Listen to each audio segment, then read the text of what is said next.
Some things don't fall apart. They were never built on alignment in the first place, and you know it. You've always known it. But because you wanted it to work, because it looked good, because your heart is loyal beyond reason, you stayed. But let me remind you, alignment has a frequency. And when something or someone is not in tune with your nervous system, your values, or your future, it will eventually create distortion. Here are 5 spiritual red flags. 5 ways your soul is trying to tell you this is not for you, and it's okay to let go. Let's get somatic. The first red flag isn't always emotional or spiritual. It's biological.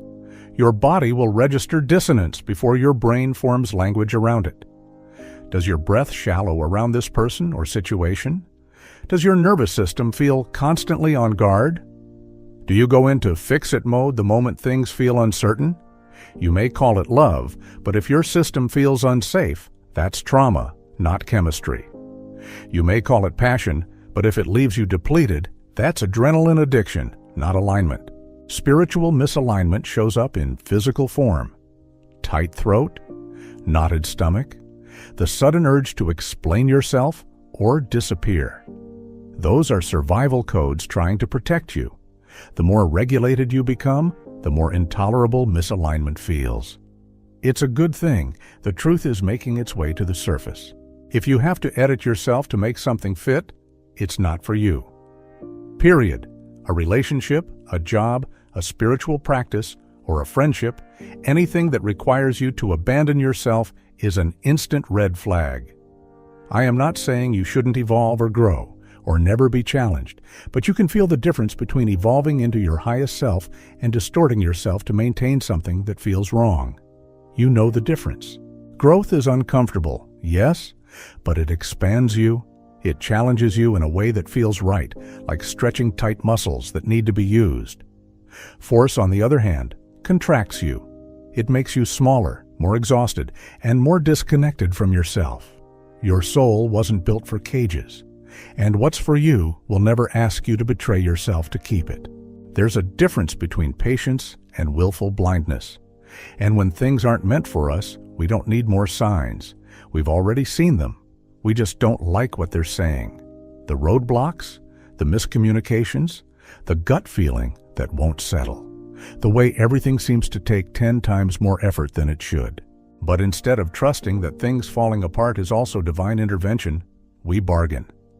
We say, maybe if I just try harder, maybe if I wait long enough, it will start feeling right.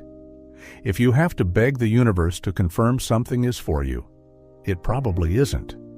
The right things flow, not without effort, but without force. And if you chase and rationalize, you're already getting the sign you asked for.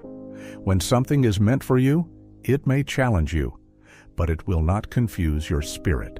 If something keeps falling apart, slowing down, pushing you away, take a hint. It's not happening to hurt you. It's happening to save you. What's meant for you flows. What isn't feels like a fight. Not every lesson requires suffering. Not every meaningful experience has to drain you first. But if you constantly lose your peace to maintain something, it's time to ask yourself, what exactly are you fighting for? You don't have to fight for what aligns. You don't have to sacrifice your inner peace to prove you're worthy of something. Here's what I know. You don't have to keep choosing suffering just because you're used to it. You don't have to prove your worth through struggle. If something requires constant force, it's already falling apart. The right things, the ones meant for you, will challenge you, but they won't require you to abandon your peace just to keep them. There is always a point before we let go.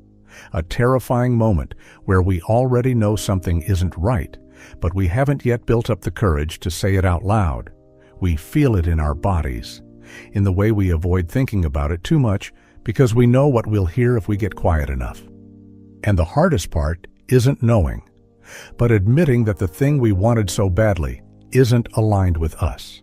You already know the truth. You don't need more signs. You don't need more suffering. You need to trust that what is meant for you will never require you to beg for it to feel right. Here's the real test. Close your eyes. Imagine walking away. If your first feeling is relief, even if it's buried under guilt, fear, or uncertainty, that is your answer. Because even if something is painful to release, even if it's terrifying to let go, even if you don't know what's next, if your soul exhales at the thought of being free from it, it was never meant for you. Not everything that crosses your path is meant to stay. Some people are teachers, some things are detours, some things are just here to show you how much you've grown. The hardest thing is knowing when to walk away. But the longer we hold on to what isn't meant for us, the longer we delay what is. If it makes you shrink instead of expand, it's not for you. If you have to keep begging for clarity, it's not for you. If you have to abandon your peace to hold on to it, it's not for you. If your soul already knows, but your mind is afraid to admit it, it's time to let go. Because the right people, places, and opportunities will feel like home, not survival. And if you have to fight this hard to make something fit, it's because you were never meant to fit into it in the first place.